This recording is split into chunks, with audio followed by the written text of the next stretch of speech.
Ai ơi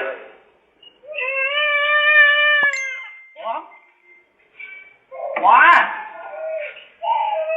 mà quá quá mà quá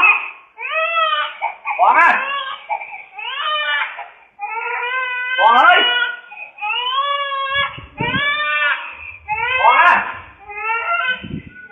ôi bạn rồi phải ra kia mà xuống rồi xuống đây cái rồi จากคลิปนี้เป็นคำสอนอย่างดีเลยนะคะว่าเราไม่ควรประมาทเด็ดขาดแม้ว่าลูกจะอยู่ในเขตของบ้านก็ตาม